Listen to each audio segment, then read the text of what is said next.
Kumustahin natin ang pamilya ni Franz kasama si Mobile Journal, Yeda Pascual. Yeda, lahat ba ng kapatid ni Franz ay nag-aaral pa rin? Tsaka anong kurso ang kinukuha ni Franz ngayon? Yes, Pops Dre, silang walong magkakapatid ay nag-aaral pa rin. Yung iba ay high school na, samantalang si Franz ay first-year college student. Ang kinukuha niyang kurso ay marketing management. So talagang inclined doon sa ginagawa niya. Kasi ang sabi niya sa akin talagang ang gusto niya ay talagang pasukin yung pagninegosyo. Yung kuya niya naman ay criminology, samantalang yung ate niya naman ay BSBA. Okay, Yeda, ano ang nararamdaman ni Franz kapag nagtitinda siya doon sa paaralan? Pops Dre, ang sabi niya sa akin, sanay naman na talaga siya sa pagtinda kasi diba nga elementary pa lang siya, nangangalakal na siya. Pero ang pinakamalala daw na naranasan niya ay yung pinagduduro daw siya habang nagtitinda siya sa eskwelahan ng isang guro.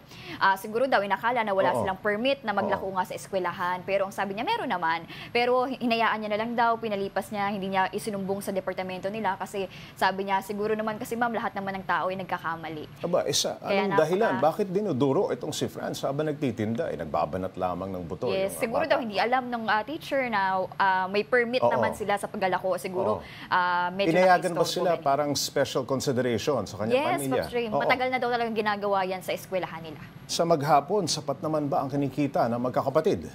Pops Dre, itong mga nakaraang araw dahil nag-uulan, talagang mahina. Tapos yes, mahina daw talaga yung kanilang kinikita. Aswertihan na daw maka 1,000 sa isang araw. Pero silang magkakapatid, pag pinagsama-sama naman yung kanilang paninda, estimated mga nasa 2,500 yung kita sa isang araw. Pero kulang pa din daw yun. Dalawang magulang mong may cancer. Yes, marami silang magkakapatid. Tapos parehong magulang may cancer. Kaya talagang medyo kapos pa rin. Sino naman ang nagluluto ng paninda ngayon ni Franz? Ayun. Pops Dre, ang nagluto yung kanyang nanay. Samantalang silang magkakapatid, hinahati-hati yun. May nagtitinda ng balot, ng turon, ng lugaw. Sila na yung naglalako. So sa kabila ng pagkakaroon ng cancer, si nanay tumutulong pa magluto? Yes, kahit may mga nararamdaman na, talagang tulong-tulong silang pamilya. Yung nanay at amain ni Franz patuloy rin nagtatrabaho, pero ano ba ang iniinda nila dahil sa sakit na cancer? Pops Dre, ang sabi Stage 4 pareho, ano? Stage 4 yung father, stage 2 yung mother. Stage 2 yung mother. Yes, ang sabi sa akin ni Franz, Pops Dre, kasi hindi madalas nagkukwento talaga yung nanay nila kung ano yung nararamdaman Hanggat maaari, tinitiis talaga, hindi daw sinasabi sa kanila. Takot na nga daw, Pops Dre, na magpa-check up dahil ayaw malaman na malala na yung kanyang sakit. Pero napapansin nila, minsan umiinda ng sakit ng ulo, ng katawan, siguro sa pagod din sa ginagawang trabaho.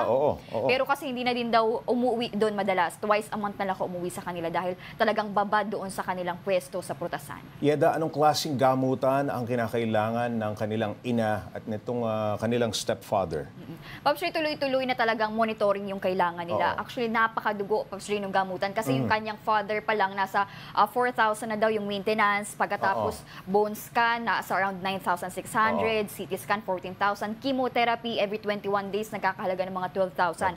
Sa tatay pa lang yun, Pops Dre. Sa mother side, nasa around 4,000 yung gamutan, maintenance. And then sumunod pa is yung monitoring nga ng mga lab test na nagkakalaga ng mga 16,000 every 3 months. So talagang madugo. Paano tinutustusan ng pamilya yung pagpapagamot ng kanilang mga magulang?